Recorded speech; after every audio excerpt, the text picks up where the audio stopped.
রাতের খাবারের টেবিলে মা হঠাৎ বললেন, আমার একটা ইচ্ছে আছে, জানি না তোমরা পূরণ করতে পারবে কিনা। ছেলে তাড়াতাড়ি জিজ্ঞেস করলো, কি ইচ্ছে মা? মা একটু হেসে বললেন, আমার ইচ্ছে মৃত্যুর আগে একবার গ্রামের বাড়ি গিয়ে থাকি। ছোটবেলায় কাটানো জায়গাটা খুব দেখতে ইচ্ছে করছে। ছেলে বলল, মা এখন তো সময় নেই, অফিসের কাজ, বাচ্চাদের পড়াশোনা সবকিছু রেখে কিভাবে যাই বলো? মা চুপ হয়ে গেলেন, আর কিছু বললেন না। কয়েক মাস পরে একদিন ছেলে অফিসে ছিল, হঠাৎ ফোনে খবর এলো মা আর নেই। ছেলের মন ভেঙে গেল। তাড়াতাড়ি করে সে গ্রামে মায়ের শেষ কৃত্যের জন্য এলো। মায়ের মুখ দেখে চোখে জল চলে এলো। মনে পড়ল মা বলেছিলেন এখানেই শেষ জীবনটা কাটতে চান। ছেলে কাঁদতে কাঁদতে ভাবলো, ইচ্ছে করলে তখন সময় দিতে পারতাম, মায়ের স্বপ্ন পূরণ করতে পারতাম।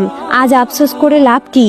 প্রিয় বন্ধুরা, পরিবারের ইচ্ছে আর স্বপ্নকে সম্মান দিন। সময়ের অভাবে অনেক কিছু হাতছাড়া হয়ে যায়, যা আর ফিরে আসে না।